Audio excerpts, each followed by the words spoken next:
Hola a todos, vamos a retomar nuestro curso de astronomía,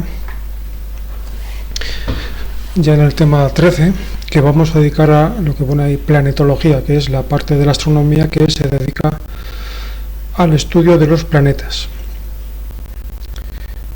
Voy a adoptar un enfoque clásico, tradicional, de cómo podemos explicar, cómo solemos explicar las cosas los seres humanos, que es con tres herramientas, que es la definición, la clasificación y la demostración, como decía Aristóteles. Creo que en este sentido es más útil a estas alturas decir de lo que no voy a hablar, porque claro, uno cuando busca vídeos y cursos sobre planetología, pues inmediatamente pues va a encontrar discursos o tratados sobre los planetas como entidades físicas, como cuerpos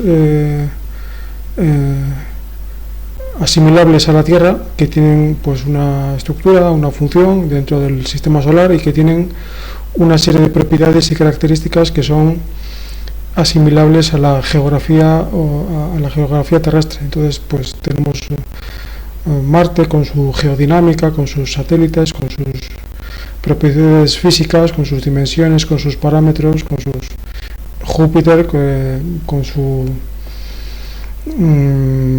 origen cosmológico, su sistema de lunas, los anillos de Saturno. Ese es el enfoque clásico que se suele adoptar a la hora de explicar planetas dentro de los libros y de los cursos de astronomía. Sería un enfoque más astrofísico, pero ya decíamos al principio del curso que este es el enfoque que no quiero dar en este caso, porque primero porque yo no soy especialista en esa materia, en astrofísica, tampoco lo soy en astronomía fundamental, pero bueno, quizás me desenvuelvo un poquito mejor en este campo. Y también en segundo lugar porque ese tipo de datos, del tamaño, la densidad, la atmósfera, la geología, el origen, la composición química, la posibilidad de que haya vida en Marte, que si hay agua en la luna de no sé dónde, esos datos, esa información ya está disponible en cientos de fuentes alternativas. Quizás lo que vamos a ver en este curso no tanto. Entonces, precisamente aprovechando ese hueco que me deja la bibliografía, ya que ya se ha tratado anteriormente, pues podemos aportar quizás algo de información que sea útil en este campo de la planetología, adoptando siempre, como digo, una perspectiva de un astrónomo clásico, para el cual un planeta es una estrella en particular que brilla un poquito más que la media, quizás, pero que no deja de ser un punto material, un punto físico que está ahí brillando en el cielo y que tiene una serie de propiedades y características que le diferencian de otras estrellas, pero en principio no tiene otra particularidad más que la de brillar y estar en un lugar determinado. Por lo tanto, al astrónomo clásico, al astrónomo incluso de la era pretelescópica, le importan tres pimientos si en Marte hay agua o deja de haberla, o si hay las condiciones adecuadas para la aparición de la vida en Europa, la luna de Júpiter. Eso es un enfoque muy interesante, yo no dudo de eso, pero que no es el que nos interesa en este momento. Por lo tanto, empezamos con el principio, con las definiciones. ¿Qué es un planeta? Pues un planeta es un cuerpo celeste que, si me preguntan hasta hace unos años, pues yo hubiera dicho que tiene unas características completamente opuestas a de las estrellas. Podemos dividir la astronomía clásica en dos campos, en dos ramas diferenciadas de saber, ¿no? La que trata de las estrellas, la tecnología o el tratado de las estrellas, y el tratado de los planetas, en el sentido de que son objetos perfectamente diferenciables desde su origen y que no tienen ningún tipo de relación más de la puramente física, la puramente gravitatoria, que unos orbitan en torno a otros. pero tiene una génesis diferente, tiene una naturaleza diferente, tiene una composición diferente. Esa que es la teoría clásica, pues se ha visto un poco comprometida a raíz de los últimos siglos. Descubrimientos físicos que nos han hecho entender que la distinción entre estrellas y planetas no es tan clara como parecía desde la perspectiva de la astronomía tradicional, sino que hay una especie de gradación. Hay planetas claramente planetarios, por así hablar, que tienen una estructura, unas características físicas que les hacen ser claramente asignables a la categoría de planetas, Marte, la Tierra, y hay estrellas como el Sol, que es una estrella típica del montón, ¿verdad? Y entre ambos pues es difícil imaginar entidades corpóreas, físicas de la naturaleza del universo que estén completando una gradación entre esos dos extremos. Pues resulta que sí la hay. Hay cuerpos tipo enanas marrones y objetos similares, estrellas que no han llegado a tener la entidad, la categoría suficiente, la masa suficiente como para que se inicien en su núcleo las reacciones nucleares típicas de las estrellas, pero que tampoco son planetas en el sentido común del término. Entonces hay una serie de objetos que estamos empezando ahora a analizar y a estudiar, y que han visto la luz, valga el término, a raíz de los últimos descubrimientos facilitados precisamente por el avance exponencial que ha sufrido la instrumentación y la metodología astronómica en las últimas décadas. Pero dejando de lado estos casos particulares que estamos empezando ahora, los astrónomos están empezando ahora a describir y a analizar, voy a centrar el tema en los planetas del sistema solar, que son los que más hemos estudiado por razones obvias y los que más hemos analizado y podemos tratar con un poquito más de seguridad. Los planetas del sistema solar, que son 8, como saben, divididos en dos grupos. En los libros de texto de los escolares pues ya aparece la típica clasificación en planetas rocosos o terráqueos, parecidos a la Tierra en cierto sentido, y planetas exteriores o gaseosos, divididos ambos subconjuntos por una especie de zona poblada por otros objetos de otra entidad distinta, que son los antiguamente llamados asteroides y hoy llamados planetas enanos o planetas menores. Pero claro, eso lo sabemos hoy, en el siglo XXI, a raíz de lo que han ido aportando diferentes astrónomos y diferentes físicos y diferentes científicos a lo largo de la historia. Si nos ponemos en los ojos, en la piel de un astrónomo de la antigüedad, de la era telescópica, pues un planeta no deja de ser un caso, como decíamos antes, un caso particular de una estrella. En principio, todas las estrellas tienen posiciones fijas. Esa es la propiedad fundamental que debe cumplir una luz en el cielo para que sea potencialmente considerable como una estrella, ¿no? Que tiene una posición fija. Ya saben que lo de fijo y móvil pues es una clasificación polémica, y de hecho el reconocimiento de objetos que se mueven y que están fijos en el universo, en la naturaleza, en la realidad, pues ha sido uno de los vectores que han ido encaminando la historia de la ciencia en general, no solo de la astronomía y de la física, sino de la ciencia en general durante los últimos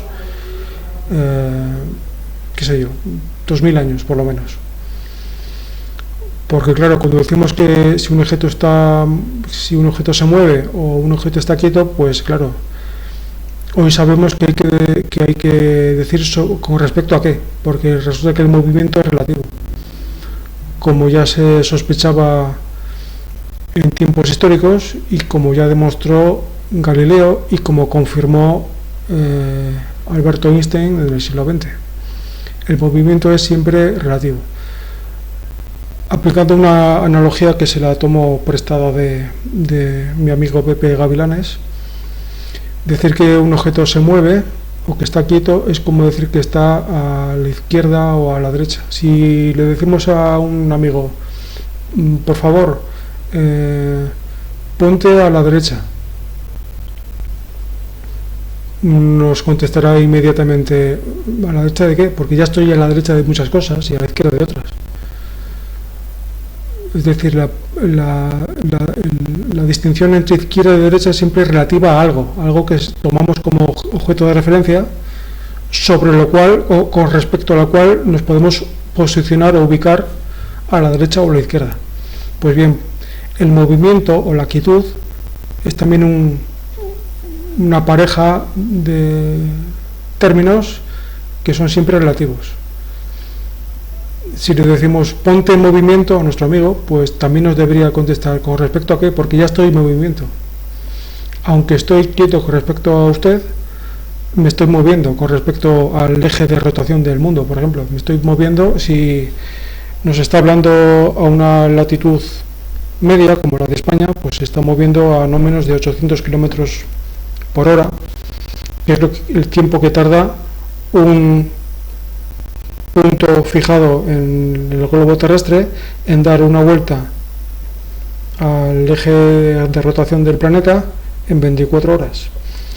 En el Ecuador, 40.000 kilómetros de perímetro en 24 horas salen 1.660 y pico kilómetros por hora, si hacemos la cuenta, es una cuenta muy sencilla, a una latitud más elevada, más cerca al polo, como una latitud media de 42 grados, la de España aproximadamente. El circuito que hay que completar es más pequeño, el tiempo es el mismo y nos salen unos 800-900 kilómetros por hora. Pero claro, si tomamos otro sistema de referencia, que puede ser por ejemplo el sistema Tierra-Sol, y aceptamos por un momento, aunque sea de forma tentativa como hipótesis provisional, la perspectiva heliocéntrica, que nos dice que es la Tierra la que se mueve en torno al Sol, pues claro, ahí estamos hablando ya de velocidades muy superiores, creo que son como 30 kilómetros por segundo, una cosa así. Y podemos tomar como sistema de referencia elementos más lejanos todavía, por ejemplo el centro de la galaxia. Sabemos que el sistema solar se está moviendo en torno al centro de la galaxia, completando una vuelta, un circuito cada 250 millones de años. Pues imagínense la velocidad a la que tenemos que movernos para completar esa vuelta inmensa con un radio de 10.000 años luz cada 250 millones de años. En último término, podemos tomar como marco de referencia el fondo de radiación de microondas cósmicas. Con respecto a ese fondo, pues la velocidad de desplazamiento del sistema solar y de la Tierra y de sus habitantes es de unos 600 kilómetros por segundo.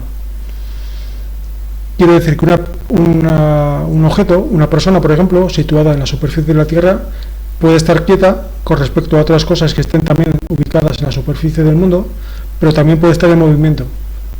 En movimientos, en plural, en función de qué elemento tomamos como origen del sistema de coordenadas de ese movimiento. El eje de rotación de la Tierra, el Sol, el núcleo de la galaxia, el fondo de microondas.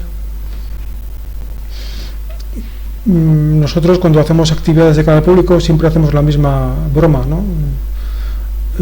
Les preguntamos al principio de la sesión a la gente que viene a visitarnos,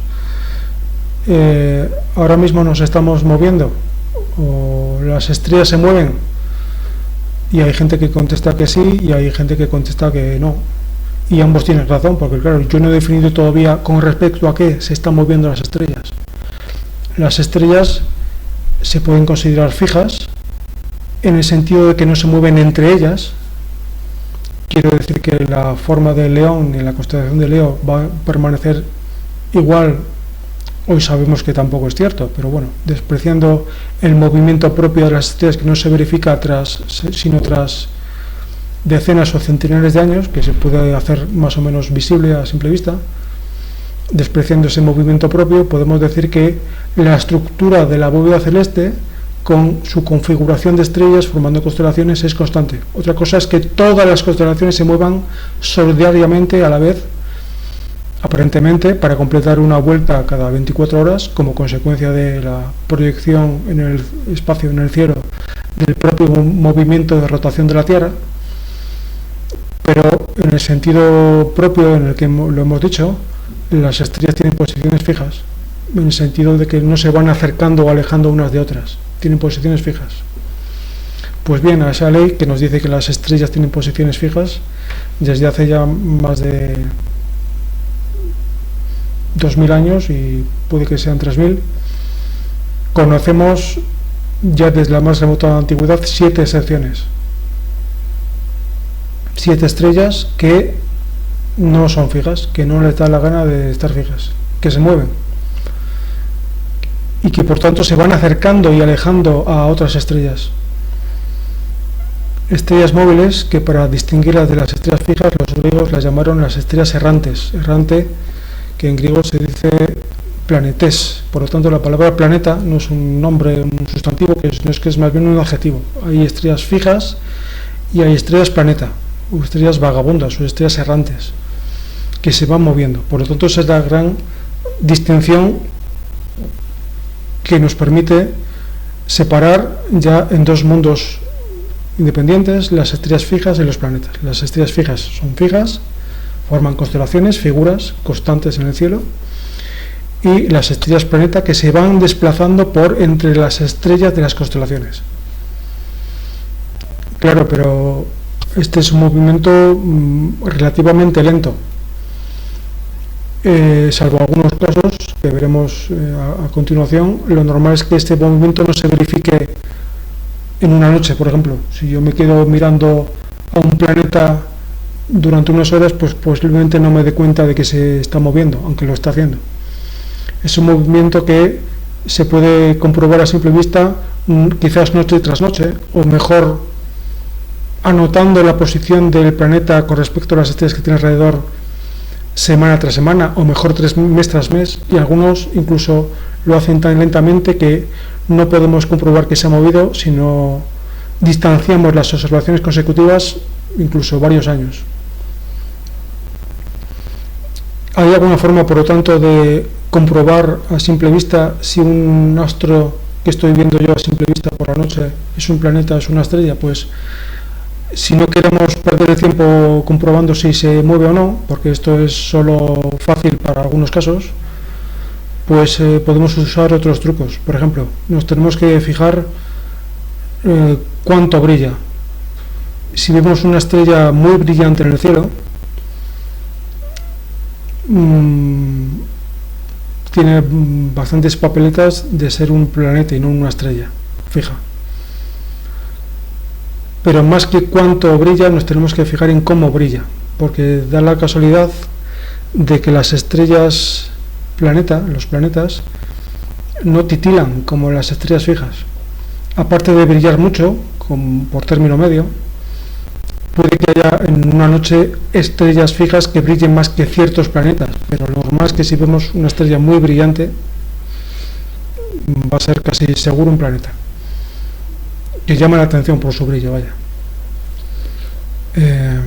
Y además lo tiene que hacer de una forma especial, como estamos diciendo, un brillo sereno, firme, constante, que no parpadea, que no titila.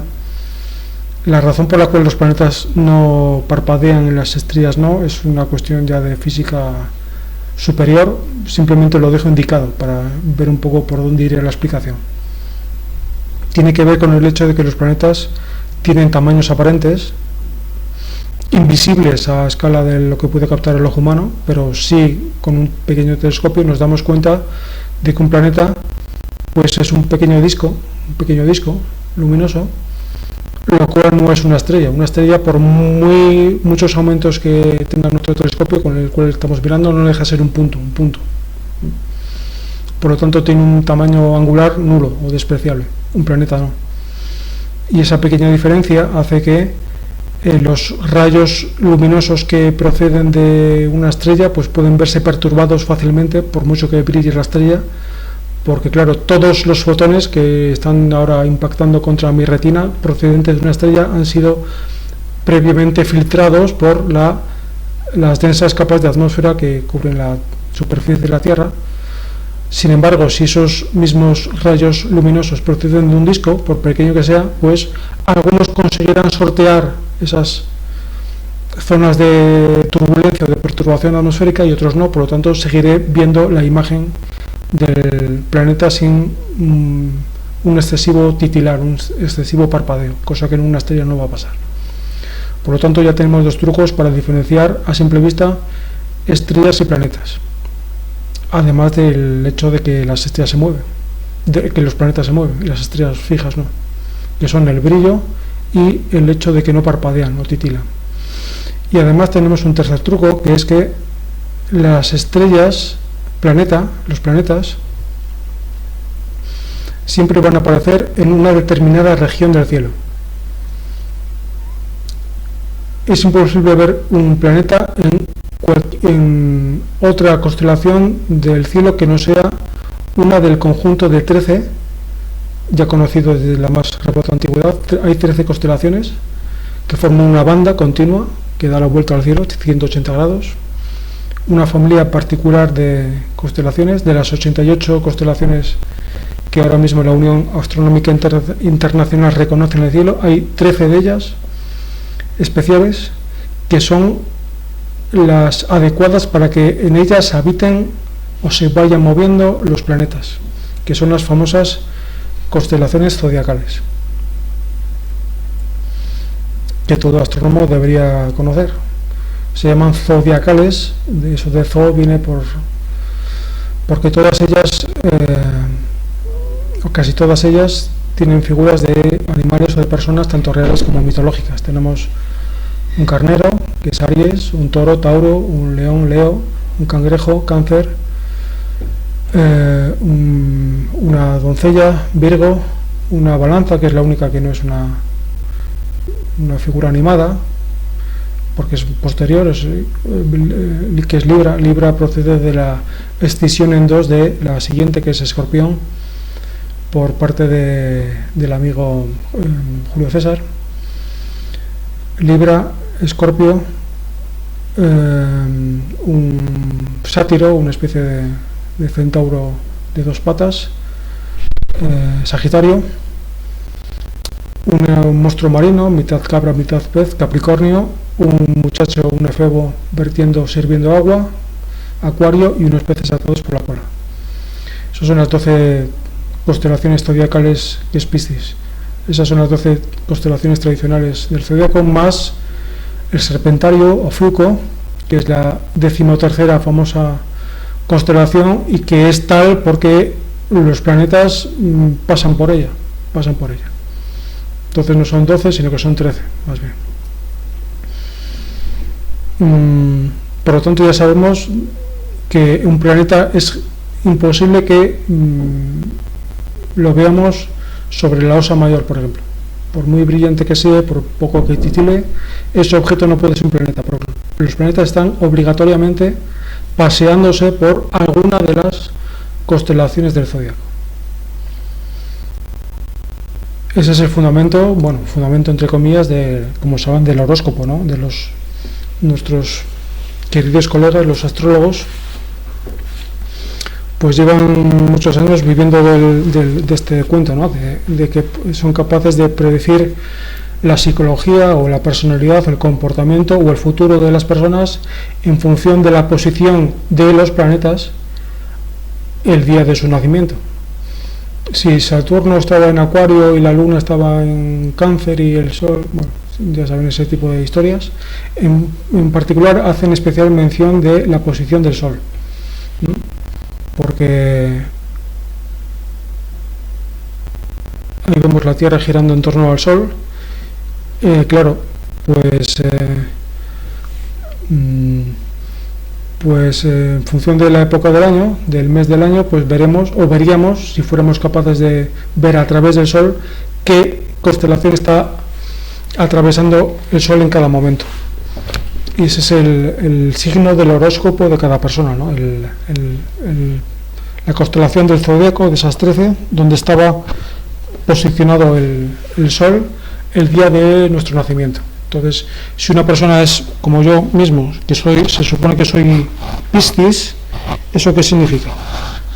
Que se supone que a mediados de marzo el Sol estaba en la constelación de los peces estos atados por la cola, que es la constelación de Piscis, y por lo tanto pues tengo una serie de circunstancias que hacen que mi horóscopo particular, el mío personal, es el asignado a esa constelación.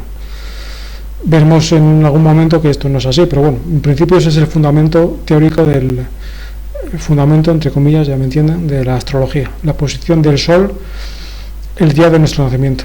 ¿Y por qué estamos hablando del Sol si decimos que tenemos que hacer referencia a la posición de los planetas? El Sol no es un planeta. El Sol, hoy sabemos, gracias a la ciencia actual, que es una estrella, nuestra estrella, entre comillas, eso de nuestra, pero bueno, es la estrella en torno a la cual giran el resto de los planetas, ¿no?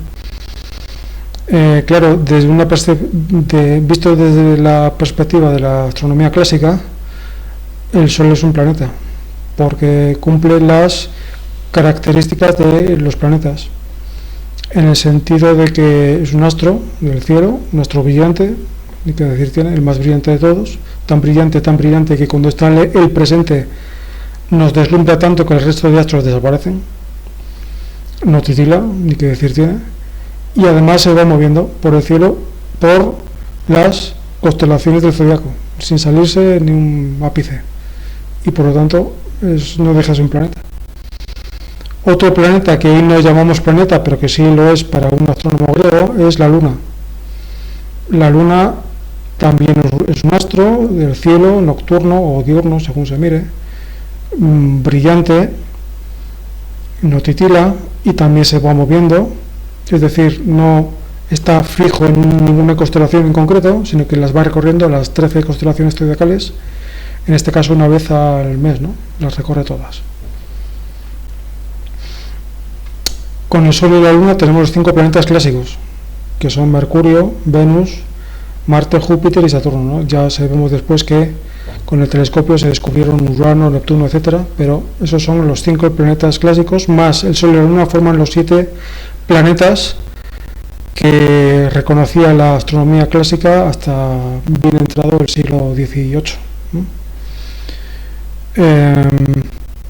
Si se dan cuenta, ese número 7 se repite mucho en la naturaleza, bien de forma natural, valga la redundancia, o bien un poco de forma forzada. El 7 tenemos 7 notas musicales, 7 días de la semana, que como saben su nombre en muchas lenguas proceden precisamente de los 7 planetas. El lunes es la Luna, martes es Marte, miércoles es Mercurio, jueves es Júpiter, viernes es Venus.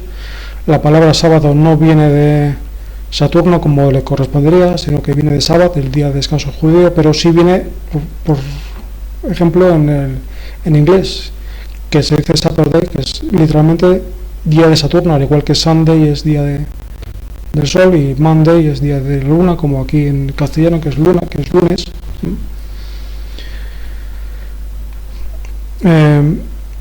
Y bueno, ahí tenemos hay más 7 por ahí, hay los 7 mares clásicos, los 7 sabios de Grecia, en fin. Los 7 colores del arco iris, que dijo Newton que eran 7 y se han quedado en 7, aunque a mí me cuesta ver más de 4, pero en fin, si lo dijo Newton, eso ha quedado así. Los 7 metales clásicos, los 7 orificios del cráneo humano. Bien.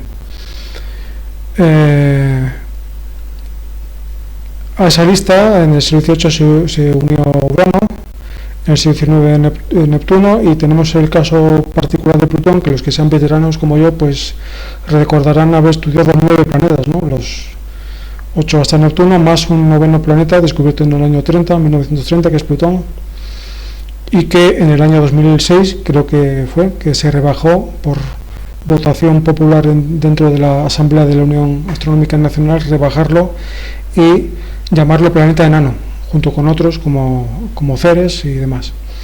Una cuestión meramente de nomenclatura, una cuestión meramente semántica que no tiene ningún respaldo científico por ningún lado, pero una cuestión también que están implicadas cuestiones históricas y políticas que no nos vamos a entretener. Simplemente reconocer ahora mismo como planetas en el sentido actual, no en el sentido clásico que incluimos el Sol y la Luna, los ocho planetas hasta Neptuno, de Mercurio a Neptuno. Los planetas giran en torno al Sol, completando vueltas cada cierto tiempo. La Tierra, por ejemplo, completa una vuelta cada año, cada 365 días y cuarto, más o menos. Los planetas internos tardan menos y los planetas cuanto más lejos está un planeta del Sol, pues tanto más tarda. Eso lo veremos un poco más tarde. Lo que llama la atención del sistema solar comparado con otros sistemas extraterrestres es que el sistema solar está muy extendido en el espacio. El hecho de hablar de exoplanetas y de sistemas planetarios fuera del sistema solar, que es en nuestro caso, pues es una cosa que hasta hace no mucho era una mera hipótesis, pero que en los últimos 30 años se han confirmado la existencia de planetas orbitando en torno a otras estrellas, incluso de sistemas planetarios complejos orbitando en torno a estrellas que no son el Sol. Aquí tenemos, por ejemplo, comparado con el sistema solar, el sistema de planetas que orbita en torno a Kepler 90, que es un sistema bastante bien conocido, formado por 5 planetas, como ven ahí. Resulta que todos o casi todos los exosistemas solares que conocemos se caracterizan porque los planetas que lo forman están mucho más próximos a su estrella central que lo que estamos los planetas del sistema solar en torno al Sol. Por razones que todavía no se entienden muy bien, el sistema solar está muy extendido. Casi si añadimos al sistema solar la nube de Oort, pues estaríamos hablando de un sistema solar que se extiende casi un año luz, que eso es muchísimo, ¿no? Casi una cuarta parte de la distancia que nos separa a la estrella más cercana, que es Próxima Centauri. Como decíamos antes, hay dos subconjuntos de planetas, los planetas interiores y los exteriores, y separados por el anillo del cinturón de asteroides, y más allá pues reconocemos la existencia de objetos transneptunianos que forman el cinturón de Kuiper, que está formado por planetas enanos tipo Eris, tipo Quaoar, tipo Plutón, tipo Sedna. Y más allá tenemos la nube, que no es un cinturón, que es una especie de bóveda que recubre a todo el resto del sistema solar, formado por los cometas, la nube de Oort. Pero como esto es astrofísica, lo dejamos aparcado y nos centramos en lo que nos interesa en este momento, que son los aspectos puramente de astronomía fundamental. Cuando decimos que un planeta gira en torno al Sol, es correcto, pero no es exacto, en el sentido de que más bien tendríamos que reconocer que son ambos astros los que orbitan en torno a un centro de masas común, a un baricentro. Pues como si pusiéramos, no sé qué ejemplo poner, una pesa, una mancuerna con dos pesas de masa diferente. Claro, si las mantenemos en equilibrio, pues tenemos que poner el punto de equilibrio más cerca de la pesa más masiva, ¿no? Más pesada, con más materia. Pues aquí pasa un poco lo mismo. El ejemplo que siempre se pone es el del lanzador de martillo, ¿no? De esta competición olímpica, en el cual no se ve a la bola girando en torno al atleta, sino que se ven ambos objetos, el atleta y la bola, girando en torno a un centro de masas común, ¿no? Pues este sería un poco la analogía que siempre se pone para explicar este tipo de fenómenos. Pasa lo mismo con el sistema Luna-Tierra. No es la Luna la que gira en torno a la Tierra, sino que ambos giran en torno a un baricentro común. Si la Tierra pesa 80 veces más que la Luna, pues ese centro de masas a lo largo del eje Luna-Tierra estaría 80 veces más cerca de nosotros que de la Luna. Es un punto, de hecho, tan cerca de la Tierra que está dentro de la Tierra, dentro de la esfera de la Tierra. En el caso del Sol, pues a veces este punto está fuera del Sol. ¿Por qué? Porque el sistema solar es muy grande y por lo tanto este eje es muy largo, y si tomamos como el otro punto de referencia un planeta muy masivo como puede ser Júpiter o Saturno o ambos, pues puede que desplacen y tiren, entre comillas, hacia ellos del centro de masas común de todo el sistema solar. Imagínense situaciones en las que por su propia periodo orbital resulta que Júpiter y Saturno están muy cerca en el cielo, como por cierto estuvieron hace, si se acuerdan de la famosa conjunción de Júpiter y Saturno hace un par de años, en esas semanas, en esos meses, estaban tan cerca y sumaban su efecto gravitatorio, sus masas, y por lo tanto tiraban hacia ellos de el punto de equilibrio del centro de masas del baricentro de todo el sistema solar, de forma que durante unos meses o unos años ese punto estuvo fuera de la propia esfera del Sol, como se ve en esa imagen. Por lo tanto, el Sol estuvo girando en torno a un punto que estaba fuera del propio Sol, fuera de la propia estrella. Hay otros momentos en los cuales el reparto de masas del sistema solar está mejor repartido. Saturno está en un lado y Júpiter en el otro, y el resto de planetas se distribuyen más equitativamente, y por lo tanto el baricentro ya se acerca más al núcleo, al centro geométrico del Sol. Esto hace que cuando vemos al sistema solar evolucionando y moviéndose en el espacio, en el universo, rotando, como decíamos antes, en torno al núcleo de la galaxia, de nuestra galaxia, la Vía Láctea, una vez cada 250 millones de años, pues no lo veamos como un punto que se va moviendo linealmente o en una elipse enorme, gigantesca, sino que va haciendo una especie de helicoidal, ¿verdad? Se va moviendo en helicoidal precisamente para dar cuenta de ese movimiento impuesto por el reparto diferencial de masas que hay en el sistema solar, y los planetas lógicamente también describiendo grandes hélices. Se dice que el punto aparente del cielo del cual parece proceder el Sol en ese movimiento es el antiápex, que está, si no recuerdo mal, en la constelación de Columba, y el ápex es el punto hacia el cual se mueve el Sol en su movimiento a lo largo de la órbita que describe en torno al núcleo de la galaxia. Es el ápex que está no lejos de la M13, de la famosa nebulosa del famoso cúmulo globular M13 de la constelación de Hércules. Antes de avanzar, tenemos que también pararnos en pensar qué es, cuando decimos que un objeto está en órbita, por ejemplo, que la Tierra está en órbita en torno al Sol, o que la Luna está en órbita en torno a la Tierra, ¿a qué nos referimos? Pues nos estamos refiriendo a un tipo de movimiento particular que describen los astros sometidos a campos gravitatorios. Los objetos en general sometidos a campos gravitatorios. Es una especie de resultante de dos fuerzas que tienen propiedades y trayectorias diferentes. Por ejemplo, si nos subimos a una montaña y lanzamos un objeto, una manzana, por ejemplo, la proyectamos delante de nosotros, pues ese objeto va a adquirir inmediatamente su movimiento va a adquirir dos componentes. Uno horizontal, que es el propio impulso con la cual empujamos ese objeto en horizontal, por ejemplo, y simultáneamente va a también recibir el impulso que le imprime el campo gravitatorio de la Tierra. Por lo tanto, la resultante de ambos componentes va a ser una trayectoria que describe una elipse. Y esto hay que tener en cuenta, por cierto, que en muchos libros, incluso en tratados técnicos, se habla de movimiento parabólico. Todo el mundo ha oído hablar del término tiro parabólico, ¿no? De cuando se hacen prácticas de artillería, los que hayan hecho la mili, pues siempre hablan de tiro parabólico, ¿no? En el sentido de que parece que los proyectiles lanzados, como esa manzana o como una bala de cañón, describen trayectorias parabólicas.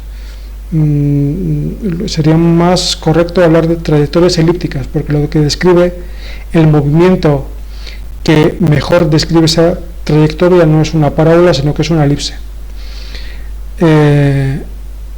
Si cuando cae esa manzana al suelo no hubiera suelo y pudiera la manzana completar su movimiento, pues no describir una parábola, porque la parábola, como saben, es una línea que no tiene infinita, que no está definida, no está acotada.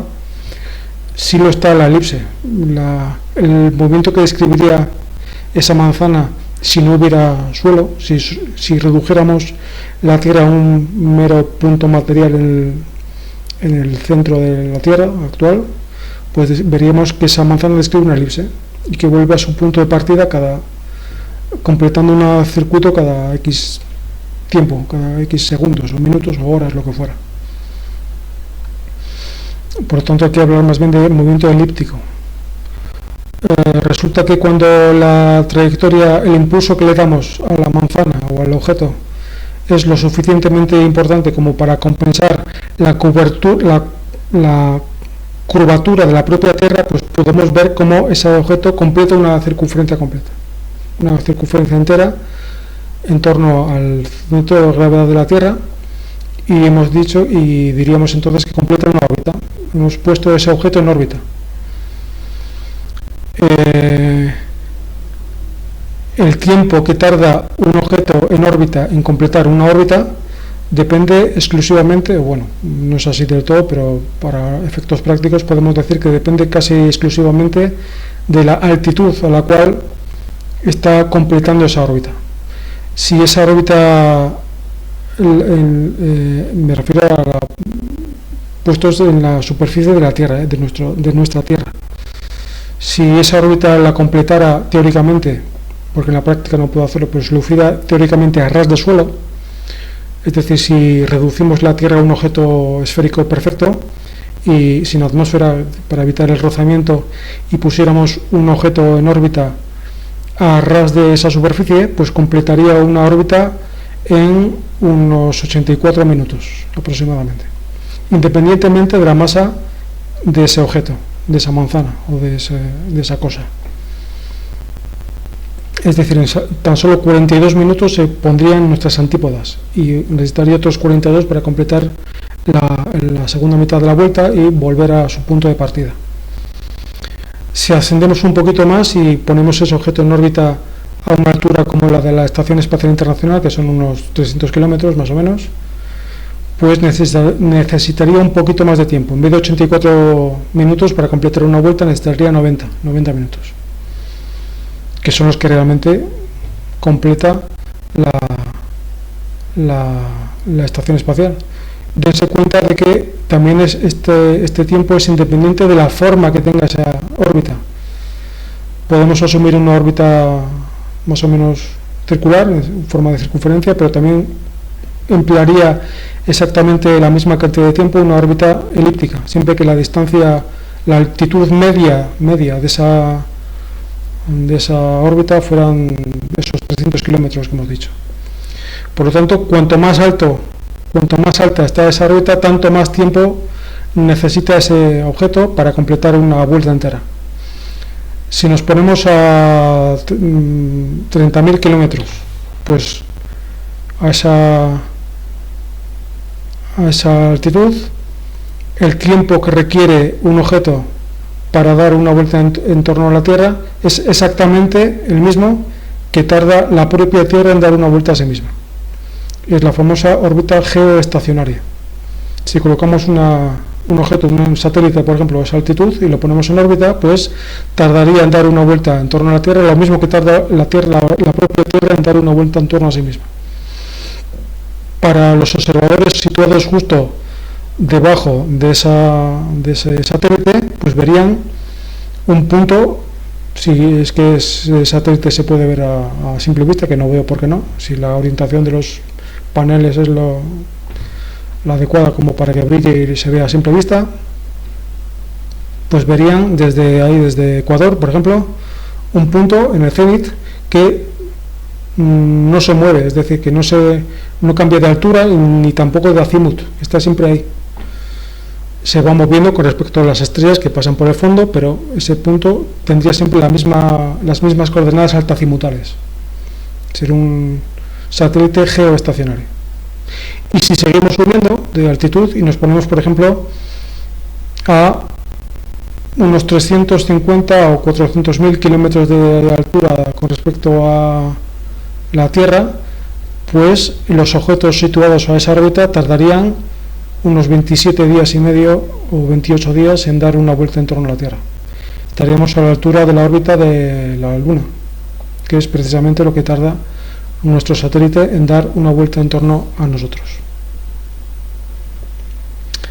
¿Qué es una elipse? Pues una elipse es una figura geométrica formada por el conjunto de puntos de plano que equidistan de dos internos a esa propia figura, que son los focos.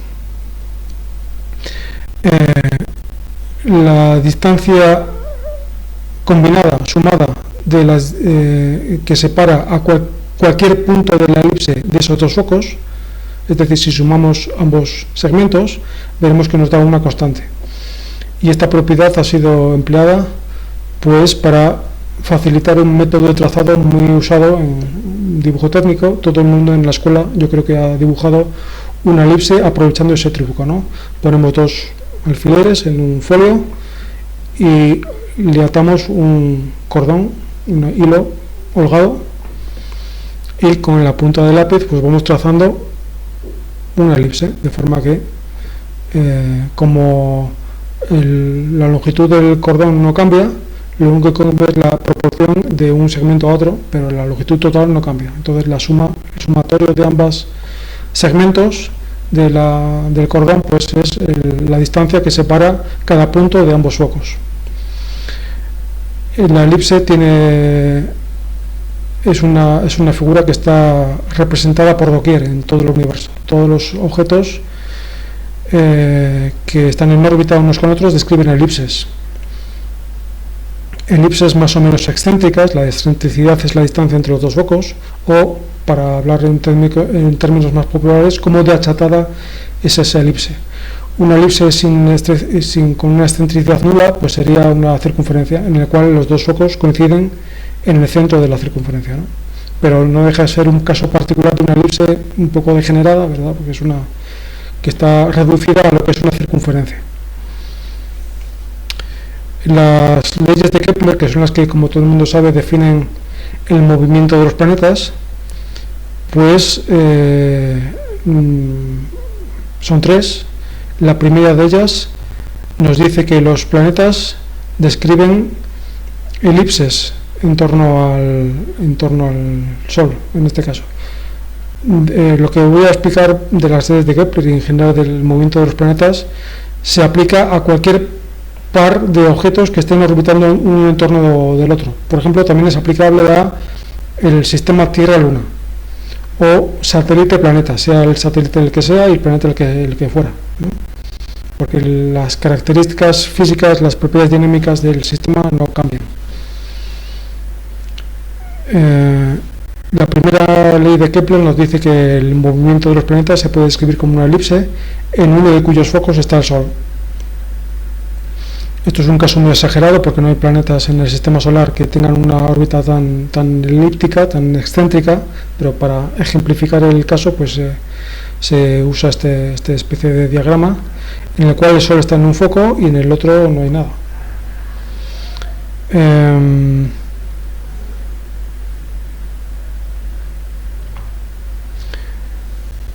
De resultas de esta elipticidad, y como el Sol no está en el centro de la elipse sino que está en uno de los focos, pues la distancia que separa al planeta del foco, o la Tierra en este caso de la estrella, del Sol, pues va variando a lo largo del año, es decir, del periodo de traslación del planeta en torno al Sol. Para nuestro caso, el momento del año en el cual estamos más cerca del Sol es durante el invierno boreal, el invierno nuestro del hemisferio norte, que es en torno al 4 de enero, que es el momento del año en el cual más cerca estamos del Sol, a solamente, entre comillas, solamente 147 millones de kilómetros. 6 meses más tarde, en torno al 4 de julio, pues estamos en el punto diametralmente opuesto y estamos a 152 millones de kilómetros. Prueba, por lo tanto, de que no es la distancia al Sol la que explica el origen de las estaciones meteorológicas, porque es justo, por lo menos desde la perspectiva del hemisferio norte, ¿eh? Los argentinos y los australianos no, que se tapen los oídos porque no va con ellos este siguiente minuto, pero para nosotros el hecho de que estemos más o menos cerca del Sol no explica el hecho de que en verano haga calor y en invierno haga frío. De hecho, debería ser al contrario. Si fuera la causa de las estaciones la diferente distancia que nos separa del Sol a lo largo del año, pues sería así. Realmente el cambio de temperatura no se debe tanto a la distancia. De hecho, esto precisamente amortigua el efecto real, que es el debido a la inclinación con la cual nos llegan los rayos del Sol, que es debido a la oblicuidad de la órbita de la Tierra con respecto a la elíptica. Pero como creo que esto ya lo explicamos en su momento, pues no nos paramos. El caso es que la distancia va variando. La línea que separa, los puntos notables de esa circunferencia con respecto a esa propiedad se llaman los ábsides de la elipse. Tenemos un apoapsis, el punto de la órbita más cercano al foco donde está el Sol. Hablaríamos entonces de afelio, ese es el punto más lejano. El punto más lejano es el afelio, el apoapsis, y el periapsis es el punto más cercano, el perihelio en este caso. Hablando si hablamos del sistema Tierra-Luna, pues hablaremos de apogeo y perigeo. Si hablamos del sistema Júpiter con uno de sus satélites, pues hablaremos de apojobio y perihobio. Si hablamos de un hipotético astro que girara en torno a un agujero negro, pues hablaremos de perimelasma y apomelasma. En fin, la terminología va variando y adaptándose a cada circunstancia en particular. La línea que une ambos ábsides es la línea de ábsides. Lo digo porque utilizaremos ese término en algún momento. La segunda de las leyes de Kepler nos dice que, técnicamente dice lo siguiente: el radiovector de un planeta barre espacios iguales en tiempos iguales. Dicho en román paladino, como vemos que la distancia del planeta a la estrella no es constante, sino que va variando a lo largo del año, entre comillas, del periodo de traslación del planeta en torno al Sol, a la estrella, pues resulta que cuando está más cerca se mueve más rápido a lo largo de esa órbita que cuando está más lejos. ¿Para qué? Para compensar el hecho de que cuando está lejos, el radiovector, que es el segmento que une al planeta a la estrella, tiene que completar áreas iguales en tiempos iguales. Si asemejamos estos sectores de elipse a triángulos, pues vemos que el área de todos esos triángulos es igual. Hay triángulos que tienen una base grande, una base larga, y para compensar tienen una altura corta, cerca del perihelio, y los triángulos que se forman cerca del afelio pues tienen las características opuestas. Tienen una base corta, una base pequeñita, pero compensan ese hecho con el tener una altura de ese triángulo que es mayor que la que tienen en la fase diametralmente opuesta. Esto nos lleva a pensar que cuando están cerca de la estrella, para compensar el hecho de que la altura de esos sectores, de esos triángulos, es pequeñita, tienen que ampliar la base. Y para ampliar la base tienen que moverse rápido para completar en la misma cantidad de tiempo una cantidad de grados de ese circuito, de esa elipse, mayor que cuando están cerca del afelio. Por lo tanto, se tienen que mover más rápido cerca del perihelio que cerca del afelio. Y eso lo cumplen todos los planetas, incluyendo la Tierra, por supuesto, y esto hace que nuestro verano, el verano boreal, el verano del hemisferio norte, sea un poquito más largo, porque estamos cerca del afelio, que el invierno.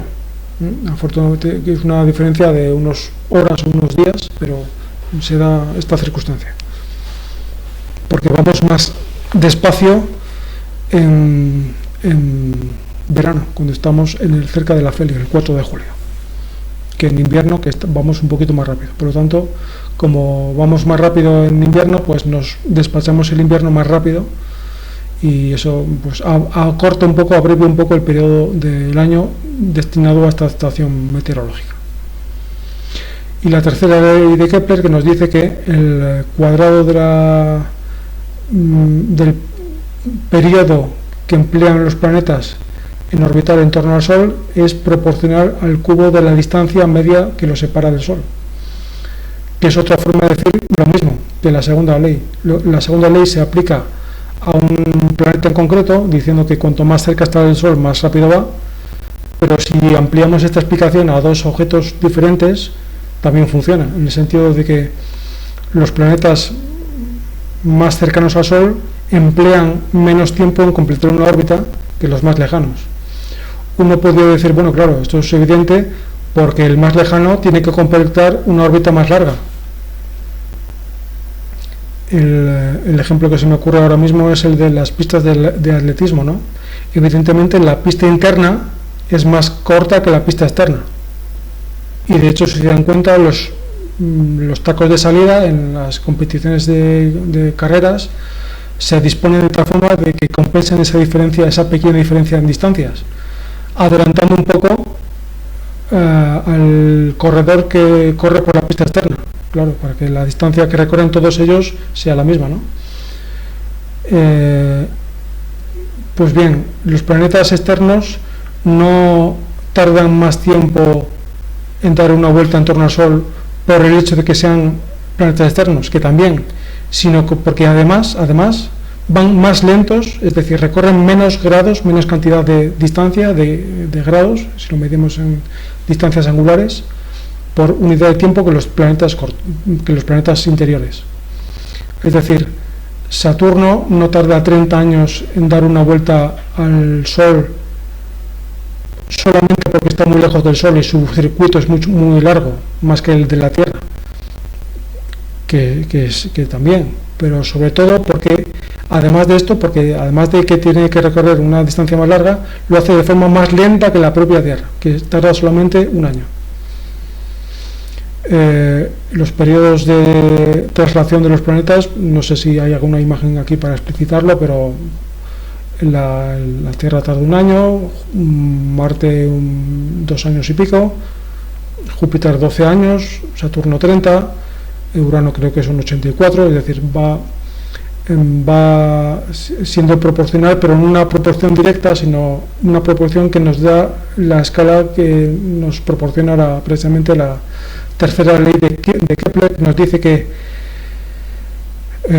repitiendo lo que habíamos visto, el cuadrado del periodo de rotación es proporcional al cubo de la distancia.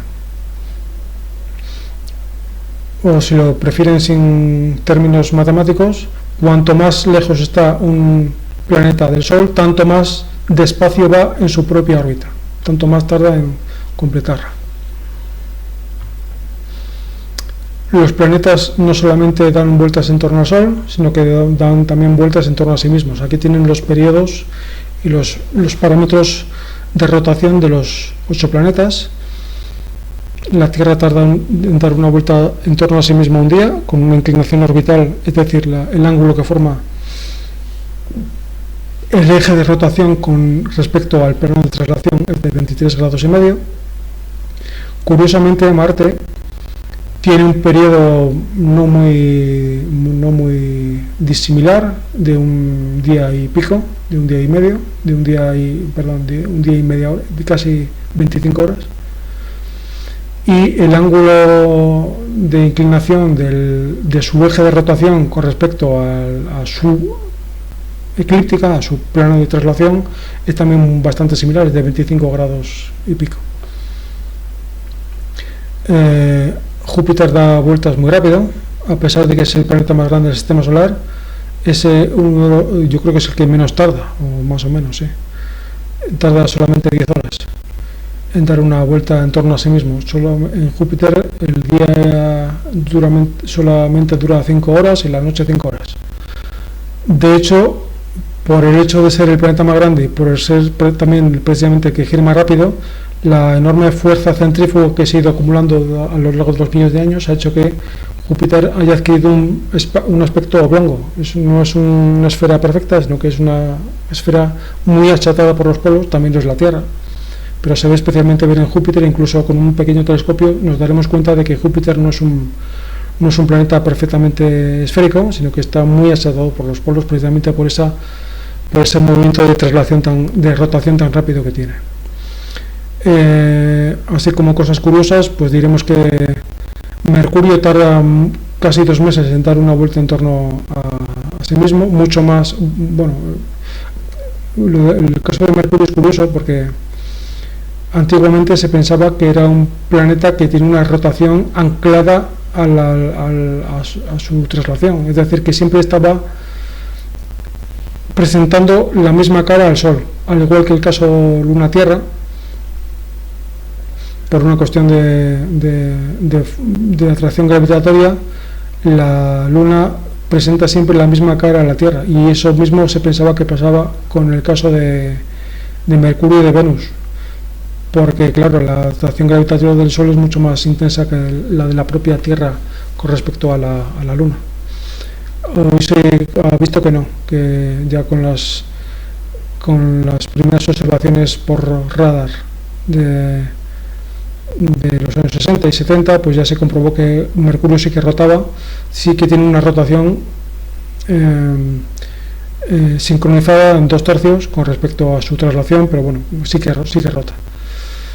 En el caso de Venus es también muy particular porque Venus es el que rota con una menor velocidad de todos los 8 planetas, y de hecho lo hace tan lentamente que el día de Venus dura más que el año de Venus. Es decir, tarda menos en Venus en dar una vuelta en torno al Sol que dar una vuelta en torno a sí mismo.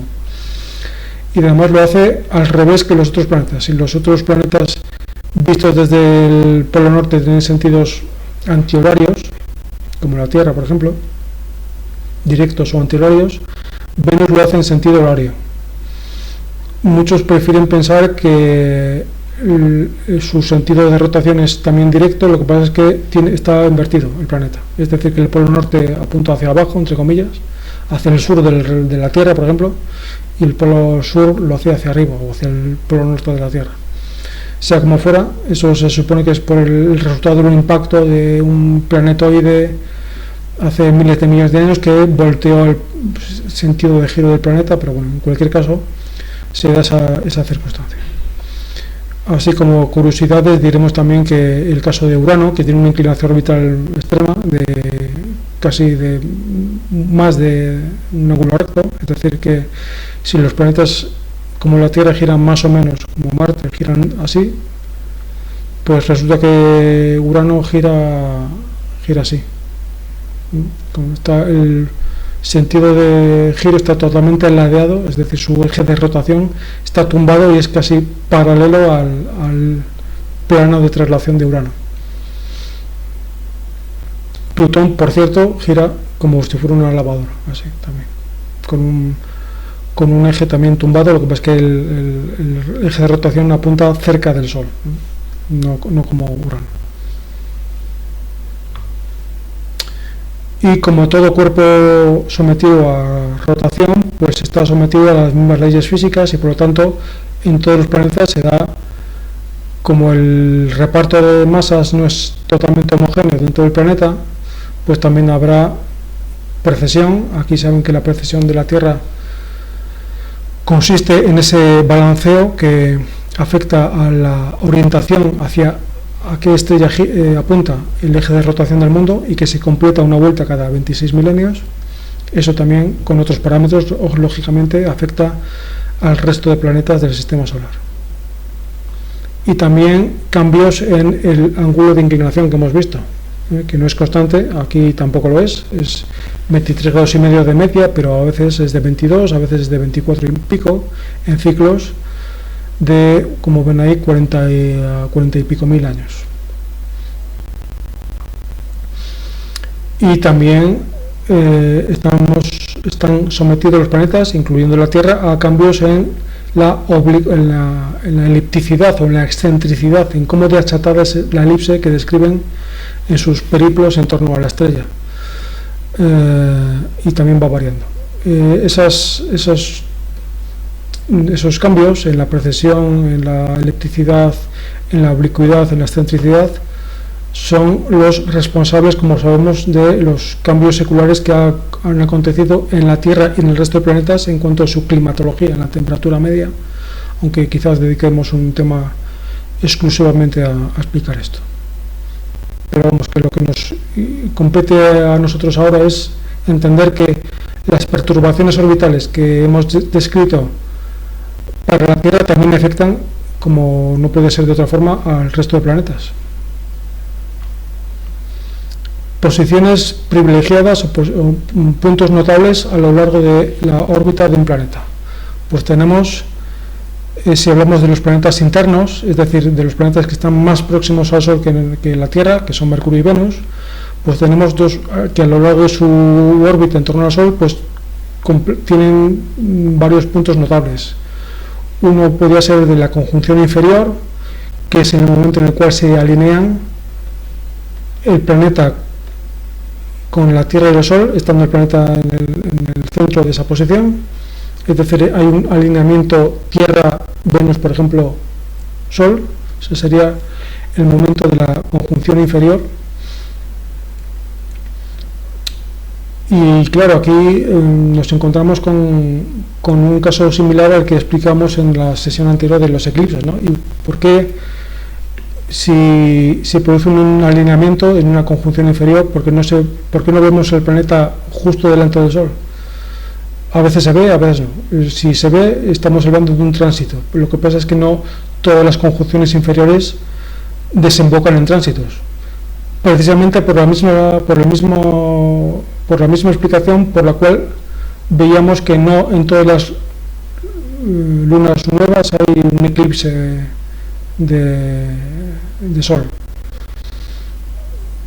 porque el plano orbital de estos planetas, de Mercurio y Venus, no coincide con el de la Tierra. Si coincidiera, entonces sí, claro, cada vez que pasan por delante cada vez que hay una conjunción inferior, hay una alineación Tierra-Venus-Sol o Tierra-Mercurio-Sol, tendrían que pasar necesariamente por delante del Sol.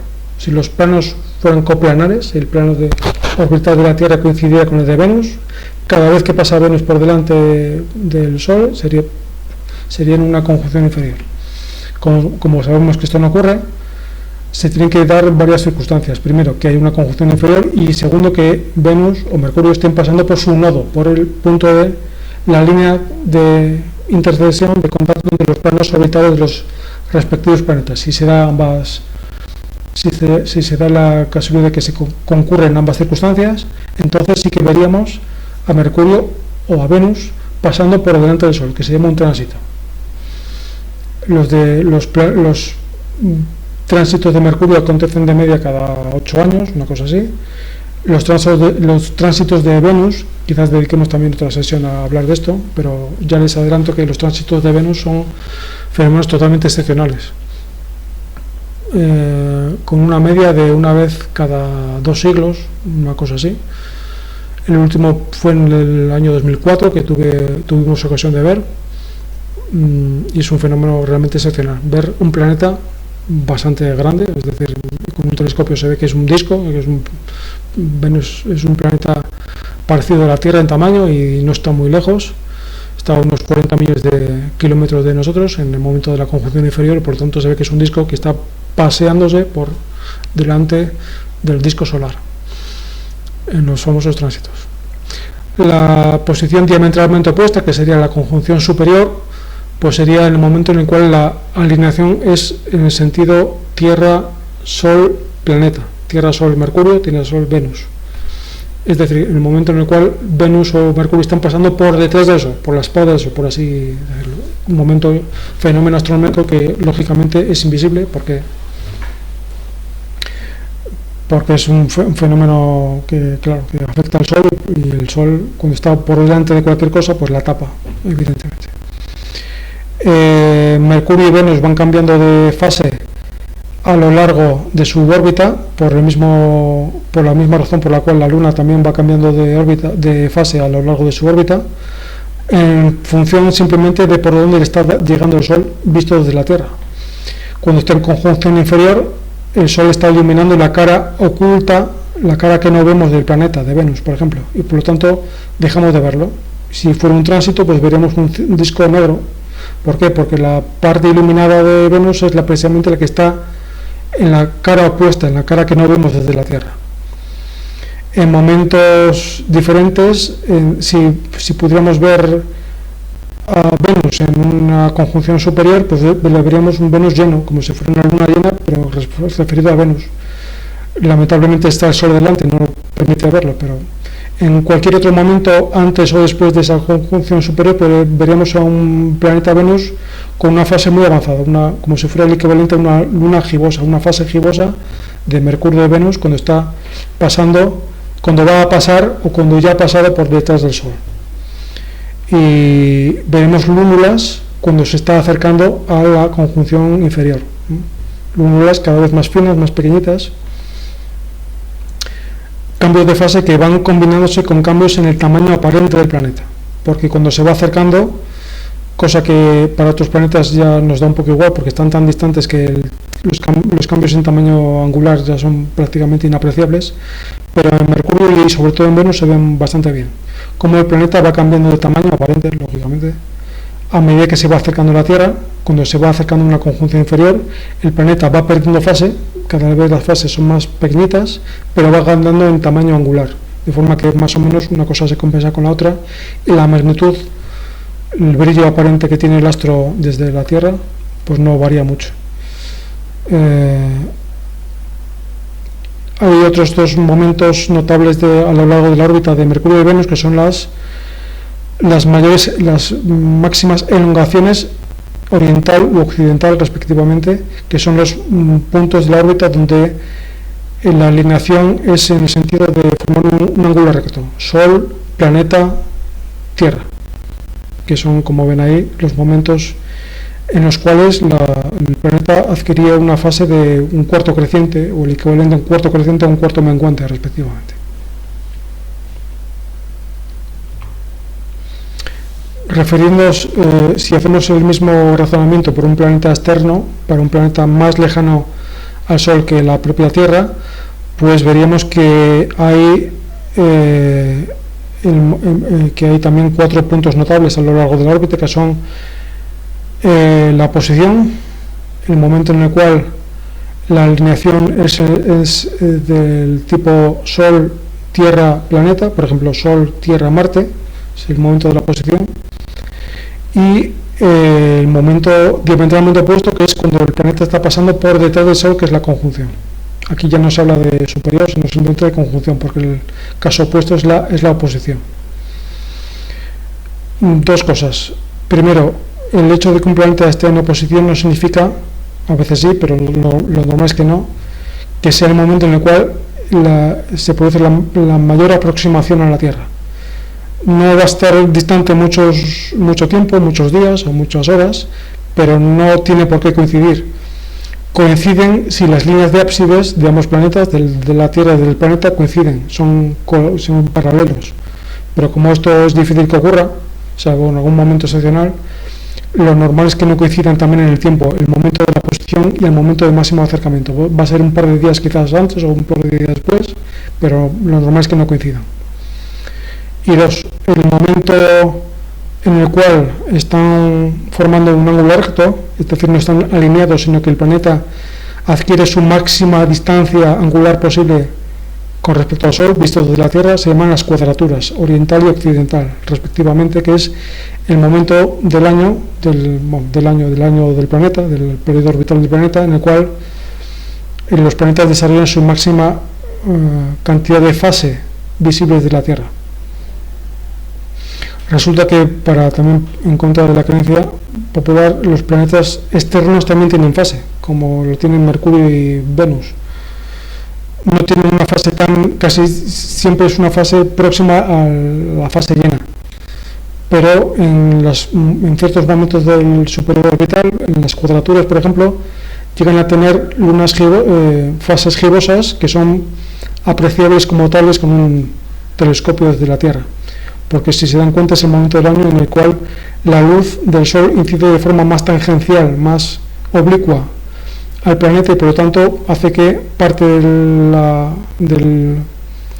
la silueta del planeta vista de la Tierra esté oscura y parte iluminada. La mayor parte va a estar iluminada, pero vamos a ver un gajo en oscuridad. Esto se ve muy bien, por ejemplo, en Marte, a pesar de que es un planeta con un tamaño angular muy pequeñito. También en Júpiter y en Saturno ayuda el hecho de que hay un anillo en torno al planeta y sobre el cual se proyecta la sombra, y esto también facilita que se pueda ver la fase bastante bien en Saturno. El periodo que dista entre dos oposiciones sucesivas se llama el periodo sinódico del planeta, no confundir con el periodo sidéreo, que es el tiempo que tarda un planeta en completar un circuito en torno al Sol referido a las estrellas lejanas. Si lo hacemos ese mismo cómputo referido a la posición de la Tierra, pues tenemos el periodo sinódico. Para planetas muy externos, tipo Neptuno o Plutón, ambos periodos no distan mucho, porque claro, está a tanta distancia que da igual uno que otro, pero para planetas más cercanos, por ejemplo Marte, pues ya la diferencia que hay entre periodos sidéreo y sinódico es bastante amplia. También podemos hablar del mismo concepto para referir, por ejemplo, aquí en el caso de Venus, ¿cuánto tiempo tarda Venus en completar un periodo sinódico? Pues, como resulta que Venus se mueve más rápido por su órbita que la Tierra, pues cuando ha completado una vuelta, la Tierra no está en el mismo sitio donde estaba cuando la inició, por lo tanto, no se van a producir en la misma dirección del espacio las dos alineaciones consecutivas. De hecho, en el caso de Venus es curioso porque sabemos que las alineaciones se alinean de tal forma que forman un pentagrama casi perfecto cada cinco vueltas. Es el famoso ciclo pentágono de las alineaciones sinódicas de Venus y de la Tierra. Vamos a hablar un poquitín de elementos orbitales. Los elementos orbitales son los parámetros necesarios para definir y para orientar una elipse, que es esta figura geométrica que describen los planetas, en el espacio. Si se dan cuenta, para orientar una elipse que tiene unas determinadas dimensiones, una forma en el espacio, necesitamos por lo menos, son más, pero por lo menos 5 parámetros. El primero de ellos es la inclinación orbital. No confundir con la inclinación del eje de rotación del planeta. La inclinación del eje de rotación del planeta es la inclinación del eje de rotación con respecto a su plano orbital. Cuando hablo aquí de inclinación orbital me refiero a la inclinación del plano orbital del planeta con respecto al plano orbital de la Tierra. Dicho de otra forma, la inclinación que existe, el ángulo que existe entre las dos eclípticas, entre la nuestra y la del planeta, por ejemplo la de Marte y la de la Tierra. En el caso del sistema solar no son ángulos muy exagerados, es decir, que todos los planetas del sistema solar, quitando un poquito, Plutón, si lo consideramos planeta, pero quitando esa excepción, casi todos los planetas comparten más o menos el mismo plano orbital, por cuestiones gravitatorias. La influencia de los planetas gigantes tipo Júpiter y Saturno ha hecho que todos los planetas sean casi coplanares, que no haya mucha divergencia, mucho ángulo entre los planos que describen las trayectorias de los planetas en torno al Sol.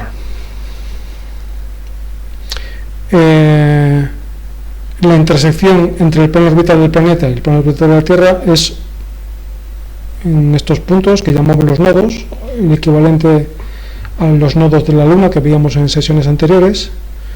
Aquí sería uno de los nodos, aquí diametralmente opuesto, a 180 grados veríamos el nodo opuesto. Si es el nodo ascendente pues aquel sería el nodo descendente, en el cual el planeta cruza la eclíptica hacia arriba, entre comillas, o hacia abajo. Aquí vemos el concepto de inclinación orbital. Aquí un caso muy exagerado, no hay un planeta que tenga esa inclinación, pero para ejemplificarlo pues vale bien este diagrama. Esto sería más bien un cometa, una cosa así. La inclinación del ángulo que forma el plano de la órbita de ese planeta con respecto al plano de la órbita de nuestro planeta, que es la Tierra. Otro de los, aparte de los que hemos visto, que son la excentricidad y la inclinación orbital, tenemos un tercer elemento orbital, que es el ángulo que forma el nodo ascendente, por ejemplo, con respecto a un punto de referencia que puede ser el que se usa en la práctica, es el punto Aries. El punto Aries, que como sabemos está en Piscis, y el que no lo recuerde le remito a sesiones anteriores, es un punto, es como si fuera una estrella, unas coordenadas concretas del cielo. El ángulo que forma el nodo de un planeta con respecto al punto Aries, pues eso se llama longitud del nodo ascendente, que es el tercero de los 5 elementos orbitales que estamos explicando. El ángulo que forma este nodo, que en este caso sería casi de 90 grados, ¿verdad?, entre el punto vernal, el punto Aries, y la posición del nodo.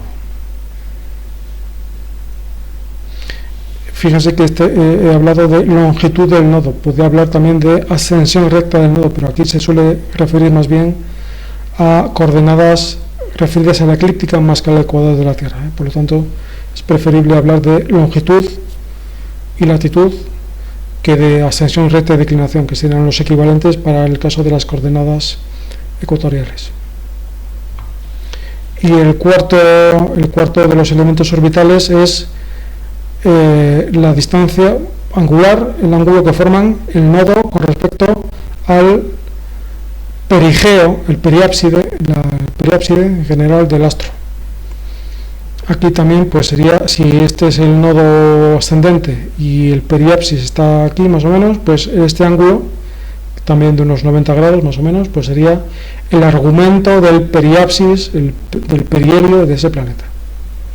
Ese sería el cuarto de los elementos orbitales: excentricidad, inclinación orbital, longitud del nodo, argumento del perihelio. Y el quinto sería la época que una vez que ya está orientada y definida la elipse en el espacio, nos quedaría la necesidad de emplear un quinto elemento orbital, un quinto parámetro orbital para definir la posición de ese astro a lo largo de esa órbita, que sería la época.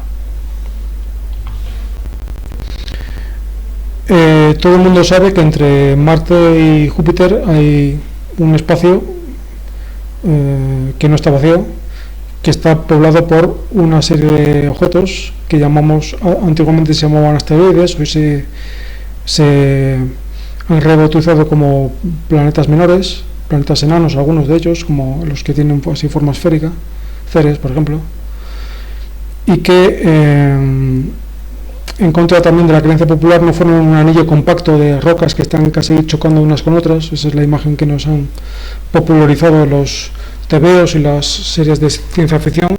Realmente es una nube mucho más laxa, menos compacta de lo que nos imaginamos, ¿eh? Decía Asimov en sus relatos de divulgación científica que si nos colocáramos en la superficie de un asteroide, pues casi con toda seguridad no seríamos capaces de ver a simple vista el más cercano. Esa es tal la distancia entre unos y otros que Es una nube, pero muy rala, muy poco compacta, muy dispersa de astros. Y como consecuencia de la interacción gravitatoria de los planetas cercanos, sobre todo de Júpiter, pues hace que el reparto de los asteroides de los planetas menores a lo largo de ese anillo pues no sea homogéneo, sino que haya puntos separados, como ven ahí, 120 grados más o menos, en los cuales se tienden a concentrar más, porque son zonas privilegiadas, porque son gravitatoriamente más estables que otras,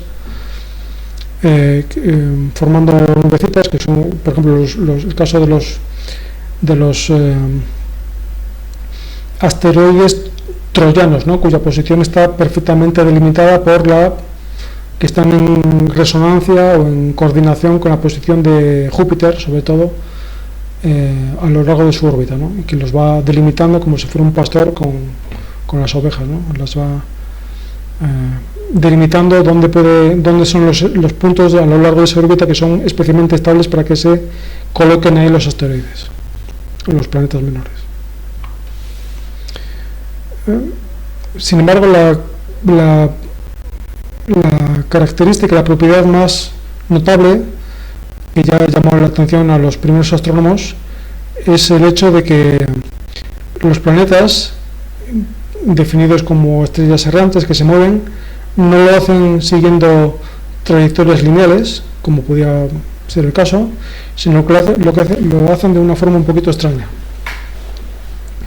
Si nosotros vamos anotando, por ejemplo, la posición de Marte con el tiempo, vamos anotando, por ejemplo, la posición de Marte día tras día con respecto a las estrellas de las constelaciones zodiacales que va atravesando, y nos daremos cuenta de que, primero, la cantidad de grados que completa Marte día tras día no es la misma.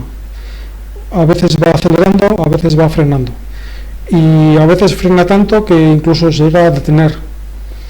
Decimos que el planeta está estacionario. En los momentos que son unas horas, unos días en los cuales un planeta está estacionario, el planeta se convierte por unas horas o por unos días en una estrella fija, porque se va moviendo con el resto de las estrellas de la constelación zodiacal que va atravesando. Esa estacionalidad no tarda mucho en deshacerse y vuelve a ponerse en movimiento el astro, el planeta, pero justo en sentido contrario.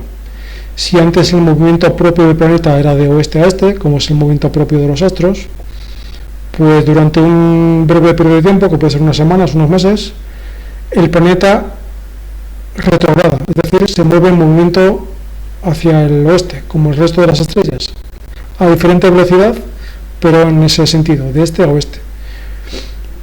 Vuelve a detenerse, vuelve a ser estacionario y retoma su dirección habitual unas horas, unos días después. Vuelve a tomar la dirección propia de los planetas, que es de oeste a este.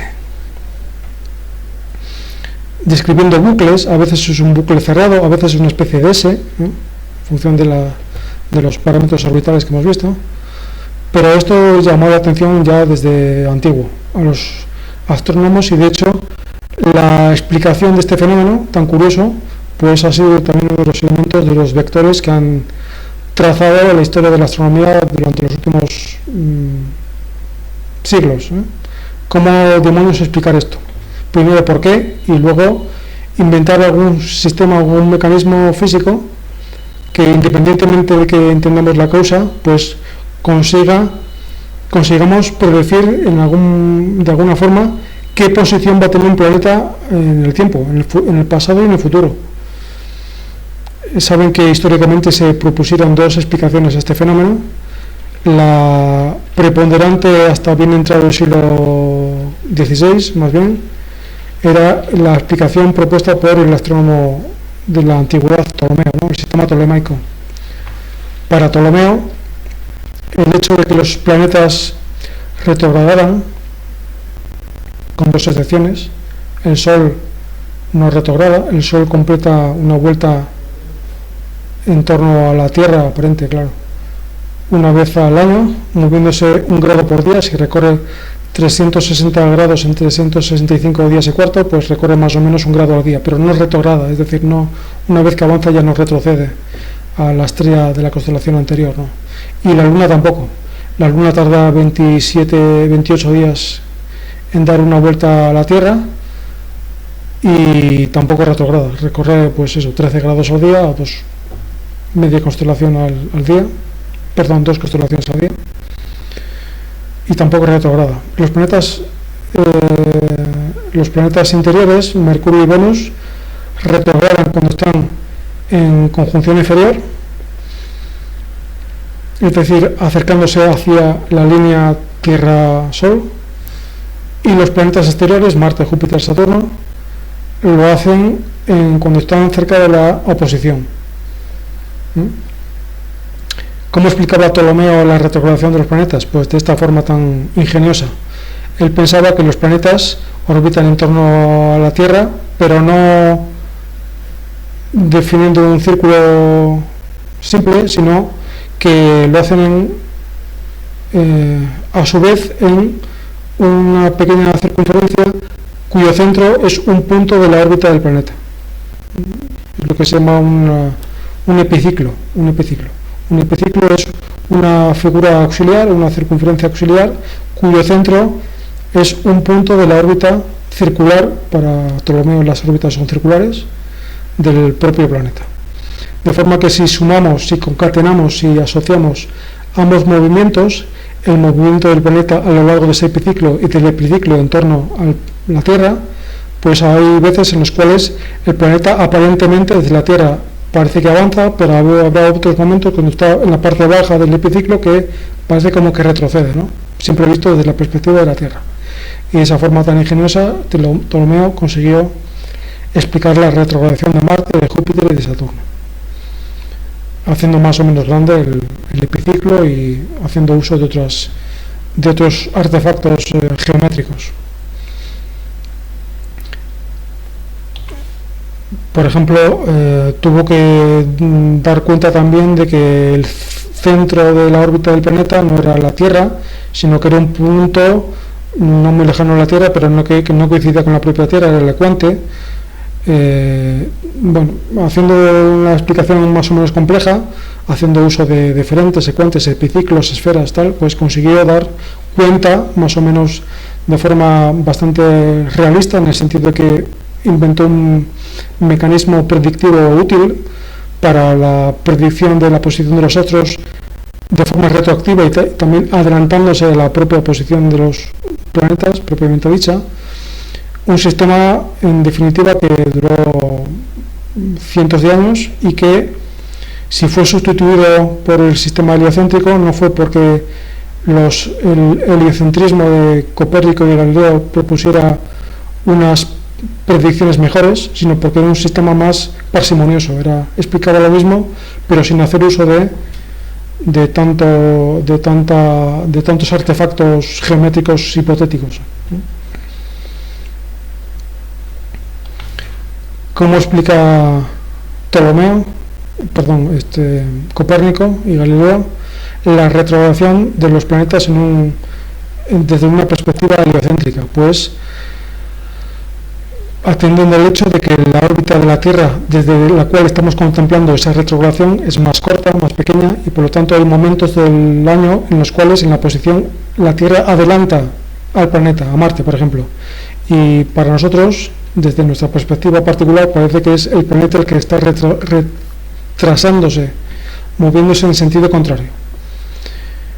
Cuando se completa esta oposición, ambos planetas retoman el mismo sentido y es ahora Marte el que adelanta a la Tierra. Por lo tanto, parece que vuelve a tomar su sentido habitual hacia el este, ¿no? Entonces, combinando ambos hechos, el hecho de que la Tierra tiene una órbita más pequeña pero es más veloz a lo largo de ese camino, a veces habrá momentos a lo largo de la órbita conjunta de ambos astros en los cuales la Tierra adelanta aparentemente a Marte, y habrá otros momentos en los cuales es Marte el que adelanta a la Tierra. Por lo tanto, combinando ambas secuencias, pues habrá periodos del año en los cuales el planeta parece retrogradar, y otros en los cuales parece avanzar en sentido directo propio del planeta, que es hacia el este.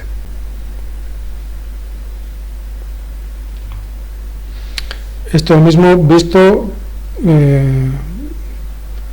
con un ejemplo teórico de un planeta que puede ser Marte, por ejemplo, visto desde la Tierra. La Tierra y Marte están dando vueltas en torno al Sol. La Tierra lo hace en una ruta más corta y además lo hace más rápido. Por lo tanto, si miramos la posición del planeta con respecto al fondo de estrellas fijas, de las constelaciones zodiacales que está atravesando, pues habrá momentos en los cuales parece que está retrocediendo y otros que está avanzando, como consecuencia del cambio de perspectiva de la posición de la propia Tierra con respecto al planeta. En el caso de los planetas interiores, pues se da, como decíamos antes, el hecho de que retrogradan cuando están en conjunción inferior o aproximándose a la conjunción inferior. Además, en el caso de Venus, aquí no aparece la fase, pero si lo viéramos con fase, pues veríamos un planeta que va haciéndose más grande en tamaño aparente, con una fase cada vez más pequeñita, porque el Sol está dando casi todo por la espalda, y además que está retrogradando, es decir, que está avanzando hacia el oeste en ese momento. Y lo mismo para Mercurio. Pues muchas gracias por escucharme, nos vemos en el próximo tema.